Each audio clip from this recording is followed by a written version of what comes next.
ඔබට මතක නම් ගී කාව්‍ය සේවය මෙහි කතා කරනවා සීගිරිගේ මුවදෙව්ලාවත සසදාවත කෞසිලුමින මේ ගී කාව්‍ය පිළිබඳ විමර්ශන ක්‍රාන්තිය.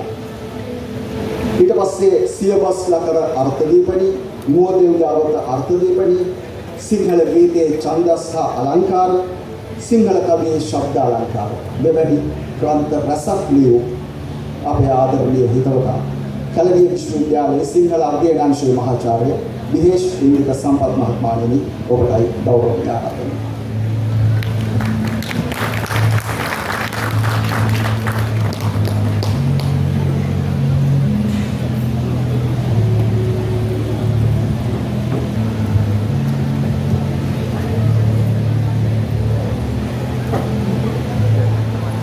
ඇරවල අනුර ගුණතිලක අපේ හිතවත් ලේඛකයා තුමාගේ පවුලේ සමාජිකයන් ඒ වගේම අද අනෙක් කෘතිය පිළිබඳව මගේ කවුරු නටනවේ කෘතිය පිළිබඳව දේශනය පැවැත්වීමට පැමිණි කතිකාචාර්ය සදාශ්‍රී කුසුම් වර්ෂා රණසිංහ ඇතුළු සභාවේ සිටින සියලු දෙනාගේම අවසරයි මට පැවරී තිබෙන්නේ අපේ හිතවත් ඇරවල අනුර ගුණතිලක මහතුන් විසින් රචනා කරන ලද සඳස් කව් සලකුණ කියන මෙන්න මේ කෘතිය පිළිබඳව හඳුන්වා දීමක් කරන්න. එතකොට ඡන්දස් කාව්‍ය ලක්ෂණ තමයි අපි සංස්කෘතයෙන් පැහැදිලි කරගන්න ඉතින් සඳස් කව් සලකුණ කියලා කියන්නේ. ඔබ දන්නවා ඡන්දස කියලා කියන්නේ කවියේ මූලාකෘතිය. එහෙම නැත්නම් අක්ෂර නියමය. අක්ෂර කියලා කියන්නේ ලඝු හෝ ගුරු වර්ණ බව ඔබ දන්නවා. තවත් විදිහකට අපිට පුළුල්ව ඡන්දස විග්‍රහ කරන්න පුළුවන්. කවියේ අක්ෂර හෝ මාත්‍රා හෝ ගණ හෝ සංඛ්‍යා සම්බන්ධ නියමයේ හැටියට. මේ ඡන්දස කියන්නේ ඉතා පැරණි ශාස්ත්‍රයක්. ෂඩ් වේදාංග අතරින් එකක්. එක පැත්තකින් මේකෙන් අදහස් වෙන්නේ කවියේ මූලාකෘතිය. දැන් චිත්‍රයක් අඳිනවා නම් අපි රේඛා වලින් ඒ චිත්‍රයේ මූලාකෘතිය සකස් කර ගන්නවා වගේ කවියේ මූලාකෘතිය තමයි ඡන්දස කියලා කියන්නේ. යති විරිත් එලිසම වගේ අංග ඡන්දසට අයත් වෙනවා. ඡන්ද ශාස්ත්‍රය කියලා කියන්නේ ඒ විරිත් වල කුමන ආකාරයෙන් අකුරු යෙදිය යුතුද කියන කාරණය උගන්වන ශාස්ත්‍රය. වෛදික යුගයේ ඉඳලා පැවතෙන නිසා ඡන්ද ශාස්ත්‍රයට දීර්ඝ ඉතිහාසයක් තිබෙනවා. ඒ ගැන සිංහල, පාලි, සංස්කෘත ආදී විවිධ භාෂාවලින් ලියවුණු මූලාශ්‍රය ගණනාවක් තිබෙනවා. සංස්කෘත මූලාශ්‍රය වශයෙන් පිංගලගේ ඡන්ද ශාස්ත්‍රය, ගංගාදාසගේ ඡන්දෝ මංජරිය, කේදාර භට්ටයන්ගේ වෘත්ත රත්නාකරය වගේ මූලාශ්‍රයන්, පාලියෙන් වෘත්තෝදය වගේ මූලාශ්‍රයන්, ඒ වගේම සිංහල මූලාශ්‍රය අතර සියවස් අතරේ ඡන්දස ගැන මූලික තොරතුරක් සඳහන් වෙනවා විරිත් කීපයක් ගැන. ඒ වගේම මෙලු සඳස් ලකුණ ලකුණු සර සිදස් සංග්‍රහව කවු ලකුණු මිනිමල් වගේ සිංහල මූලාශ්‍රය වල නිත අදාළ අංග ගැන සාකච්ඡා වෙලා තියෙනවා. සිංහල ඡන්දස සංස්කෘතයේ එන මේ වෛදික හා ලෞකික ඡන්දස් වලින් වෙනස් වෙන කරුණු ගණනාවක් තිබෙනවා. සිංහල ඡන්දසයේ ඊටම අනන්‍ය වූ ලක්ෂණ පවත්නා ආකාරය පරිණතාන සෝරත හාමුදුරුවෝ වගේ විද්වතුන් පෙන්වා දීලා තියෙනවා. විරිත් නම් කිරීම, විරිත් ලක්ෂණ හා සම්ප්‍රදාය ආදී විවිධ පැතිකඩ වලින් අපිට කී සිංහල ඡන්දසේ අනන්‍යතා ලක්ෂණ හඳුනා ගැනීම හැකියාව තිබෙනවා. සිංහල ඡන්දසේ ඉතිහාසය පිළිබඳ විමසා බැලීමේදී අංශ දෙකක් වෙත අවධානය යොමු කිරීම සුදුසු බව මා හිතනවා. පළමුවෙන් තමයි ප්‍රායෝගිකව ඡන්දස් ලක්ෂණ එහෙම නැත්නම් ඡන්දස භාවිත කොට ඇති අවස්ථාව පිළිබඳ නිදර්ශන.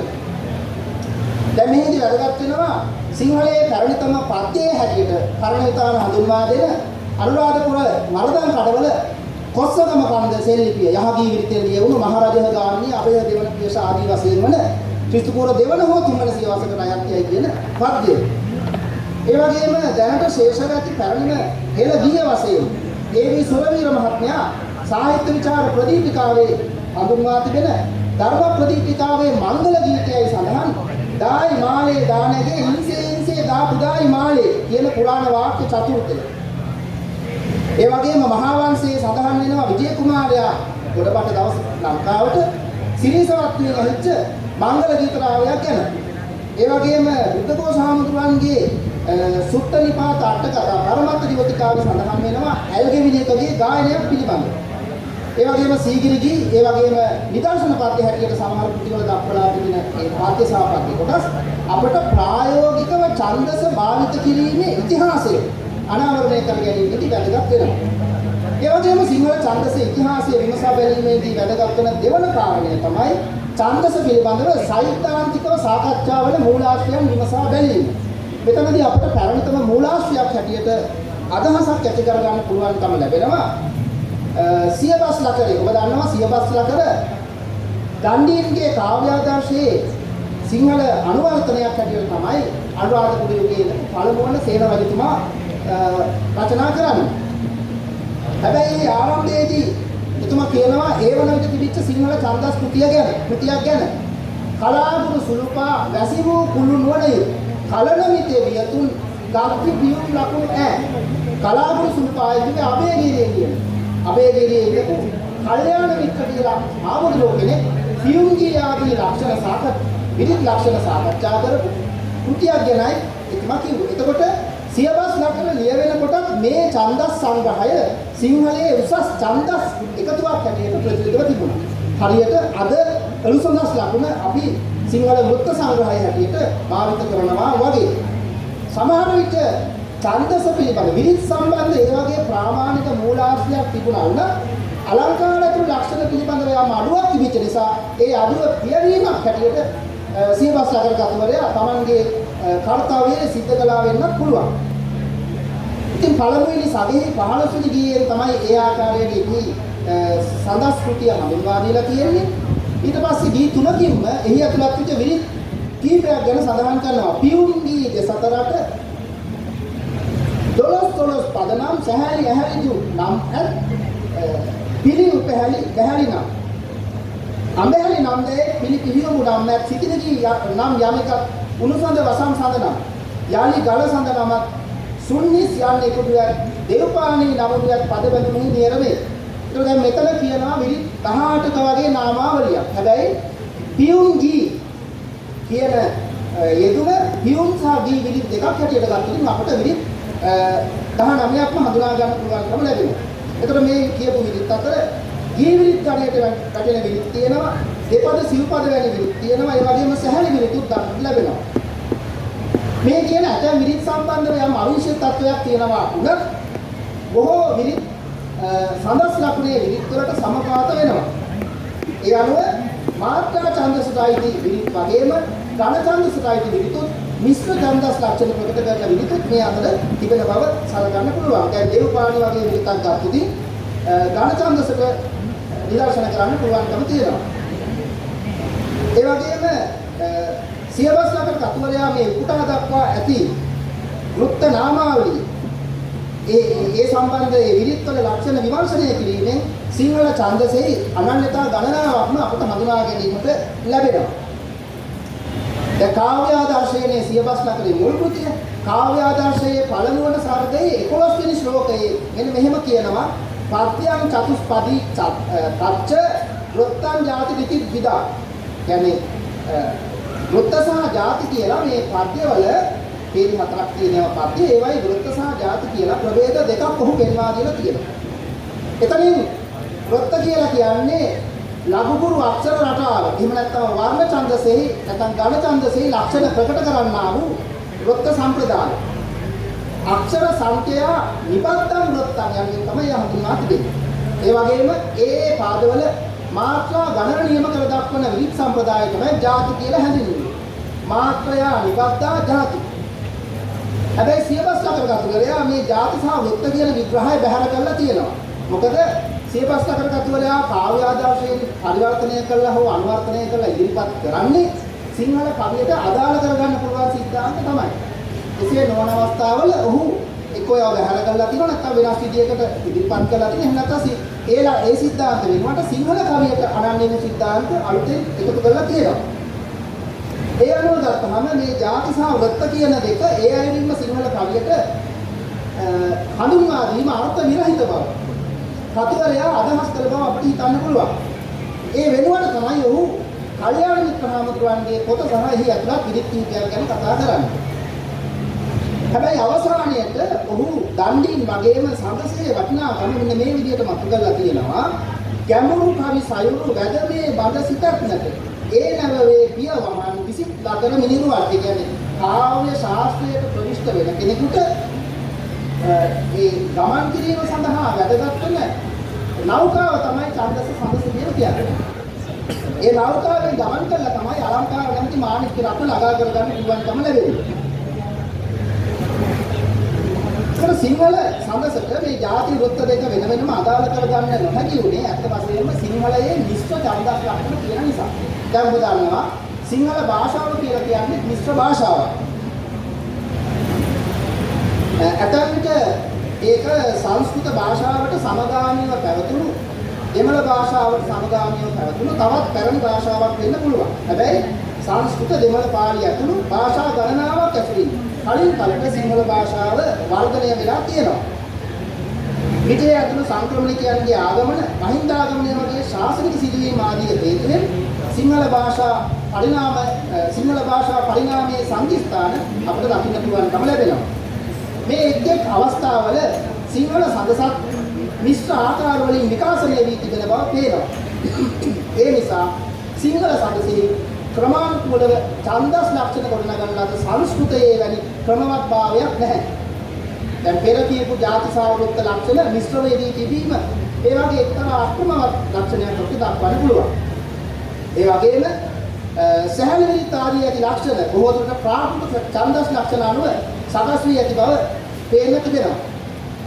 දැන් සංස්කෘතියේ නොමැති ආකාරයට විරිත් නම් කිරීමේදී පාද සංඛ්‍යාව සැලකිල්ලට ගැනීම විශේෂ කාරණයක්. දැන් සංස්කෘතියේ සාමාන්‍ය විරිත් නම් කරනකොට පාද සංඛ්‍යාව එච්චර වැදගත් වෙන්නේ නැහැ. සම පාද හතරේම සමාන ඡන්දස් ලක්ෂණ තියෙනවා නම් ඒක පාදයක අක්ෂර සහ යටිය ගැන තමයි කියන්නේ. නැත්නම් පාද දෙකෙන් දෙකට යෙදෙන ලක්ෂණයක් නම් සම පාද සහ විසම පාද වල ඡන්ද මේ වර්ණ නැත්නම් මේ ලඝුගුරු යෙදෙන පිළිවෙල සහ යටිය වගේ කරුණු තමයි සාකච්ඡා කරන්නේ. හැබැයි සිංහල සඳසට අනුව අපේ තියෙනවා දෙපද විදිහ. අර ආර්ය වෘත්තේ ඒ සංස්කෘතියේ කියන ලක්ෂණ වගේ ඒ වගේම පාද තුනක් යෙදෙන ඔය සිතිලිලි වගේ විදිහක් තියෙනවා. පාද හතරක් යෙදෙන ඒවා තියෙනවා. පාද පහක්, පාද 20ක්, පිටුපාටියක් ඔය වගේ පාද සංඛ්‍යාව දීර්ඝ වෙන විදිහක් තියෙනවා. දැන් මේවා ඇත්තටම සංස්කෘතියේ ආපු ලක්ෂණ වලට වඩා ප්‍රාකෘත ඡන්දස් වලින් පැමිණි ලක්ෂණයකට සලකන්න පුළුවන්. දැන් මේ සම්බන්ධ තවත් ඉතා හොඳ කෘතියක් දැනට පළවෙනින් තිබෙනවා. ජාතික පුස්තකාලය හා ප්‍රලේඛන සේවා මණ්ඩලයේ අනුග්‍රහය යටතේ අපේ හිතවත් කීවේ අනුරුද්ධ සිරි හාමුදුරුවන්ගේ ඡන්දස් ටීකා කියන පොතක් පළවෙනින් තිබෙනවා. දැන් මේ කෘතියේ උන්වහන්සේ ඉතා හොඳින් මේ ප්‍රාකෘත ඡන්දස් අනුව සිංහල සඳස ගොඩනගන එක මොකද කියන එක පැහැදිලි කරලා තියෙනවා. මම ඒක ගැන විශේෂයෙන් සඳහන් කරේ. එකක් ඒ උපාධි බන්දේ මගේ උපදේශකත්වයට දෙන්නට අනිත් එක තමයි අනුරම තිලක මහත්මයා ඒ සඳහා මූලාශ්‍රය සම්පාදනය කර දීමේ උන්වහන්සේට උදව් කරන බව මම පෞද්ගලිකව දන්නවා. ඒකට ඉස්තිරි කරන්න මම මේක අවස්ථාවක් කරගන්නවා. දැන් ඒ වගේම සංස්කෘතියේ නොමැති අලංකාර, ශබ්ද අලංකාර සිංහලයේ තියෙන එලි සමවාගේ. දැන් සමහරු නම් කියනවා එලි සමය සහ එලිකට කියන්නේ දෙකක් කියලා. එලිකට කියන්නේ මුලට එදෙන එලි සමය එලකට පැනලා යනවා කියනවනේ. අන්තිමට එදෙන එක එලි සම. හැබැයි මගේ නම් විග්‍රහය එලිකට එලි සම මේ හැම නමකින්ම හඳුන්වන්නේ එකම ලක්ෂණය. කවියක සමාන ස්ථානවල සමාන අක්ෂර නැවත නැති විදිහට තමයි එලි සම කියලා කියන්නේ. එතකොට මේ එලි සම කියන එක සංස්කෘත කවියෙන් දක්වපු ශබ්ද අලංකාරයක් නෙමෙයි. මේ මාටින් වික්‍රමසිංහ වගේ විචාරකයන් කියනවා සිංහල ජන කවියෙන් පිළිස ලක්ෂණයක් වෙන්න පුළුවන්. ඒ වගේම ප්‍රාකෘත කවියෙන් පිළිස බවට මත තිබෙනවා. දැන් ඒ වගේ ඒ පද්‍ය සම්ප්‍රදායන්ට ආවේනික වූ අලංකාර විදි ශබ්ද අලංකාර විදි තියෙනවානේ. දැන් මොනකොට ප්‍රියා කියන එක සිංහල හෝ මේ සංස්කෘත කවියෙන් අනුකාරක ශබ්ද අලංකාරයක් වෙන්න සලකන්නේ නැහැ. නමුත් ඉංග්‍රීසියේ ඒක සලකනවා. ඒ වගේම දෙමළ කියනවා මෝනයි කියන ශබ්ද අලංකාරය. මෝනයි. අච්චමිල්ලේ අච්චම් එන්බදු මිල්ලේ කියන්නේ අයන්නේ අර එකම අකුරකින් පටන් ගැනීම. ඒ සංස්කෘතියේ නැති ශබ්ද අලංකාර ක්‍රමයක්. ඉතින් ඒ වගේ මේ එලි සමය කියන එක සංස්කෘතියේ නැති සිංහලයේ තියෙන අලංකාරයක් බව එය ප්‍රාකෘතයෙන් හෝ සිංහල ජන කවියෙන් පිළිසිත ලක්ෂණයක් බවක් තමයි ඇතන් විදුරුගේ මතය වෙන්නේ. ඒ වගේම සංස්කෘතියේ ඒ ඡන්දස් යටතේ විරිත් හඳුනා ගැනීම ඉතාමත් පහසු සහ ක්‍රමවත් බවක් අපට දක්නට ලැබෙනවා. ඒ වගේම ඔබ දන්නවා ඡන්දස ගැන දන්න අය නෂ්ට ප්‍රත්‍ය සහ උත්කෘෂ්ඨ ප්‍රත්‍ය අනුව පහසුවෙන් ඒවා ගණනය කරන්න පුළුවන්. හැබැයි සිංහලයේ එක් එක් ඡන්දස් යටතේ දක්වලා තියෙන විරිත් වල විෂම ලක්ෂණ තියෙනවා. ඇතැම් විට ඒවා එකිනෙකට අක්ෂර හෝ මාත්‍රා වශයෙන් සමාන වන්නේ නැහැ. මේ විෂමතාවට හේතුව තමයි කලින් කාලයට පැමිණි ප්‍රාකෘත ඡන්දස් ආදී අක්‍රමවත් ලෙස සිංහල ඡන්දසට පිවිස තිබීම. සඳස් ලක්ෂණේ ඝන ඡන්ද සහ සමානතා දක්වන ඇතැම් විදිහ. දැන් ඔය හසගම විදිහට ගත්තොත් සගන දෙකක්. මලගා සමගා සුලඟා වෙලඟා. ඒ වගේම දිවු වෙන විදිහට ගත්තොත් සගන තුනක්. සමතුන් සමතුන් සරහා බඹරුන් කිතුරුන් සරහා. වගේ විදිහට ගන්නවා. තෝටක විදිහට ගත්තොත් සගන හතරක්. සඳයා අමයා සමයා වඩන වගේ නිදර්ශන පන්තිලින් පැහැදිලි කරගන්න පුළුවන්. දැන් මේ විදිහට ඇත්තටම සංස්කෘත ඡන්දසටත් වඩා සමානතාව දක්වන්නේ ප්‍රාකෘත විරිත් වල. මොකද ඒවායේ එකම ගණය එහෙම නැත්නම් එකම රටාව නැවත නැවත ඉදී තිබෙන ආකාරයේ විශේෂත්වය සැලකිල්ලට ගත්තාම සංස්කෘත ඡන්දස් ලක්ෂණ වලට වඩා ප්‍රාකෘත ඡන්දස් තමයි අපිට ඡන්දස් ලක්ෂණයේ කියන ඒ ඝන ඡන්දසේ ලක්ෂණ ප්‍රකට කරන විදිහට වලින් පැහැදිලි වෙනවා. එක් අතකින් මේකී ලක්ෂණ අප්‍රමාදභාවයක් හැටියට සලකන්න පුළුවන් වෙනවා වගේම තවත් පැත්තකින් සංස්කෘතියෙන් වෙනස්ව ගියපු අනන්‍යතා සිංහල ඡන්දසේ ප්‍රකට කරන අවස්ථාවක් හැටියට සලකන්න පුළුවන්කම තිබෙනවා. අතන විට විරිත් නම් කරනකොට සංස්කෘත විරිත් වලට වඩා වෙනස්කම් දැන් සමානලාට වචන වශයෙන් නාම වශයෙන් සමානතාවක් තියෙනවා. දැන් වසත් විරිත් බුද්ධගයා විරිත් වල. දැන් වසත් කියනකොට අපිට මතක් වෙන්නේ සංස්කෘතයේ තියෙන වසන්ත තිලකා විරිත්. හැබැයි සඳස් ලක්ෂණයේ වසත් පිට කියන්නේ සපුරාන් ඊට වඩා වෙනස් ලක්ෂණයක්. බුද්ධගයා කියනකොට අපිට මතක් වෙන්නේ බුද්ධාංගප්‍රය. බුද්ධාංගප්‍රයතම් වගේ කියන සතුටු කියන ජගන හතරක් ඉදෙන්නේ. හැබැයි සඳස් ලක්ෂණයේ බුද්ධගයා කියන්නේ ඊට වඩා සපුරාන් වෙනස් ලක්ෂණයක්. ඉතින් ඒ වගේ ලක්ෂණ සැලකීමේදී සිංහල සඳසේ අනන්‍යතාව වෙනස්කම් අපිට හඳුනා ගන්න පුළුවන්. දැනට විද්‍යමාන වන පැරණිම සිංහල විරිත් සංග්‍රහය වන්නේ දවදෙනියගේ භක්ත ස්වාමීන් වහන්සේ විසින් රචනා කරන ලද වෙනු සඳස් ලක්ෂණ බව ඔබ දන්නවා. ඒ සඳස් ලක්ෂණේ දී සිව්පදනා සෑහි විරිත් සාකච්ඡා කරලා තියෙනවා. සඳස් ලක්ෂණේ දී විරිත් ගණන ඒ සංස්කාර වලින් අනුව වෙනස් වෙනවා. දැන් සමහර අය 15ක් කියනවා, සමහර අය 16ක් කියනවා, සමහර අය 17ක් කියනවා. ඒකට හේතුව තමයි දැන් ඔය තොහොල් දී විරිත් දකුණු තොහොල් සහ වම් තොහොල් දෙකක් ඇතුළත ගත්තොත් විරිත් ගන්න වැඩි වෙනවා. එකක් හරි දෙකක් අඩු වෙනවා. ඒකට 16. ඒ වගේම ඔය අනුගී වගේ සමහර පාද හතරම සමාන ඡන්දස් ලක්ෂණ ප්‍රකට කරන සිව්පද විරිත් ගන්නේ සිව්පද විරිත් යටතේ ස්ථානගත කරන්න පුළුවන් විරිත් කියනවා.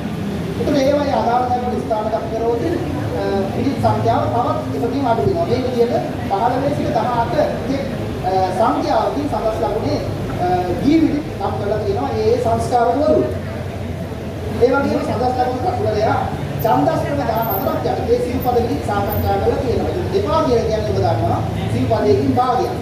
දෙපා සහ සිව්පද මණ්ඩලයෙන් මිශ්‍ර වීමෙන් තමයි සහැලි විරිත් සකස් වෙන්නේ. මේ සහැලි විරිත් සිව්පද විරිත් වගේම ජන සාහිත්‍ය සමග බැඳී පවතිනවා. දැන් ව්‍යවහාරයේ තියෙනනේ හැල් හැලි පල් හැලි වගේ ව්‍යවහාර තියෙනවා. දැන් ළමා සහැලි තියෙනවා. මඩ පෑගුණු කල ගඟට බසින්නේ ගඟට බසින කල නිගුලා ගන්නේ නිගුලා කෑ කල ඇටගොඩ ලන්නේ ඇටගොඩ ලූ කල නෑ යන්නේ නෑ යන්නා කල කැවු හදන්නේ එහෙම තියෙනවා ජන සැහැලි ළමා සැහැලි.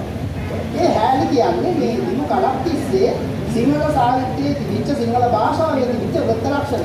දැන් අපි අපේ සැහැලි මහනුවරයේ මේ භාෂා ලක්ෂණ ප්‍රකට කරනවා වුණත් ඊට වඩා අතීතයකට මේ සැහැලි ආකෘතිය දිව්‍ය බව අපිට හිතන්න පුළුවන්කම තිබෙනවා. සීගිරිගී අතරත් සිව්පද 20 ගානක් විතර දක්නට ලැබෙනවා වුණා. ඒ කාලෙ වෙනකොට බොහෝ දුරට සිංහල කවියේ භාවිත වුණේ ජීවිතය. සඳස් ලකුණේ ජීවිතය වගේම ඒ වායේ පරිබාහිර ජීවිතය රාශියක අපිට සීගිරිගී අකුළු සම්භාව්‍ය අධ්‍ය සිංහලයේ දකින්න පුළුවන්කම ලැබෙනවා. මහපියු ජීවිතය වගේ අවස්ථා නිදර්ශනයක් දක්වන්න පුළුවන්. සිංහලයේ කාලයක් ඉන්න දැනගෙන ඒ අනුව ප්‍රබන්ධය කරන්නේ නම් සඳස් ලකුණේ ඇතත් නැතත් පෙර සඳස් කරුවන් කියා ඇතත් නැතත් ඒ කිසිදු විරිතක් නොවිරිතක් නොවන බව. ඒ වගේම රත්නාකරයේ උචිත රත්න වෙන ආභරණයේ බඳින්නා වගේ සුදුසු විරිත් තෝරා කාව්‍ය බන්ධනය කළ යුතු බව. ඒ වගේම අඳුරු ගබඩාවකට හිරුරැස් වැටෙනු විට එහි ඇති මැණික් වලින් කොටසක් පමණක් පෙනෙන්නාක් වගේ Taman විරිත් කීපයකට පමණක් නිදර්ශන පෙන්වා දී ඇති බව ඒ වගේ මේ ආකාරයට සඳහස් ලකුණු කටුවට පෙන්වා දෙනවා වගේම ඔහු අවසාන වශයෙන් කියනවා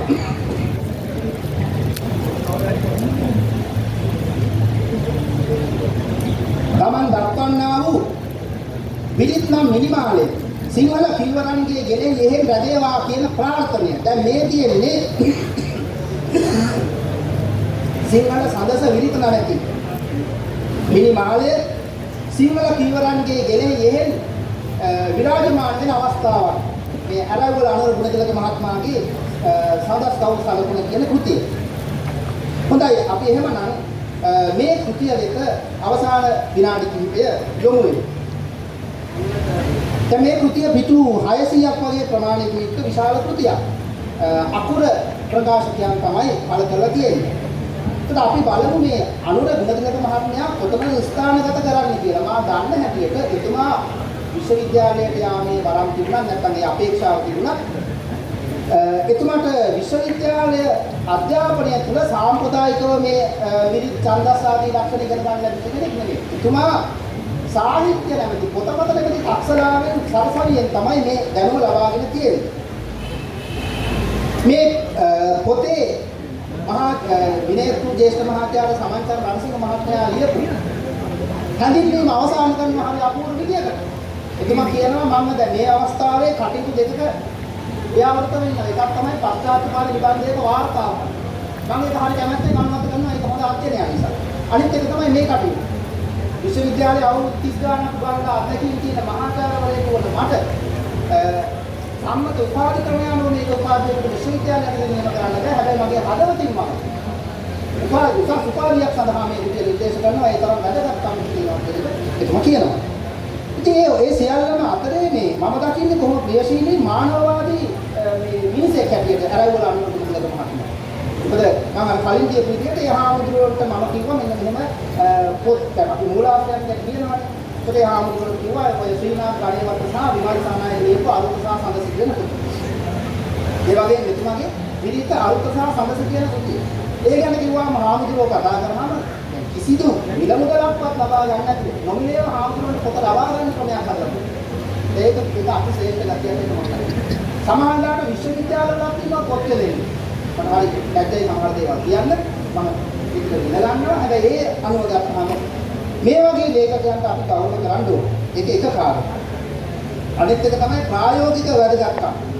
පහුගිය දවසක මට කතා කරනවා මේ විදුමල් පතිනියක් උතුමියගේ පශ්චාත්පාද නිබන්ධයකට මේ මුන්සඳරයට ඇවිදින් හේනේ කලෝතිත ගීතයේ ඡන්දස් ලක්ෂණ ගැන කියන්නේ.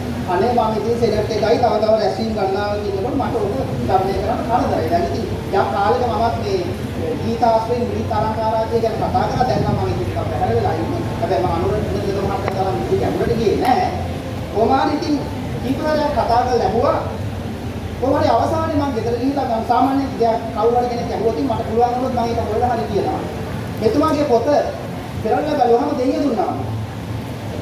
අසුණු ගියක මුදුතු ඡන්ද මම පෙරල්ලා පිටු පහ ෆොටෝ ගහලා ඒ අදාළ විදුහල්පත් විදියට යවුවා. ඉතින් ඒ වගේ අද විද්‍යාර්ථීන් එතුමාගේ කෘති පරිශීලනය කරනවා තමන්ගේ පර්යේෂණ කටයුතු උදෙසා. ඒ වගේම මේ දින තව විශේෂ කාරණයක් තමයි දන්නා දෙයින් නොදන්නා දෙයකට යොමු වීම. දැන් සමන්චල් රණසිංහ මහත්මයාත් ඒ කාරණේ අගය කරනවා. මේ දන්නා ඇසිච්ච අපි දන්නා හොඳින් දන්නා හොඳට ඇදලා තියෙන ගීත ආදී යොමු කොටගෙන අපි දන්නේ නැති විදිහට ඡන්දසක් ගැන එතුමා කියනවා. ඒක හරි අපූර්ව අධ්‍යාපන ක්‍රමයක්. මේ සිද්ධාන්ත ප්‍රායෝගිකව පැහැදිලි කරන ක්‍රමයක් හැටියට මම විශ්වාස කරනවා. සරලව වටහා ගැනීම හැකියාව මේ කෘතියේ තියෙන තවත් විශේෂත්වයක්.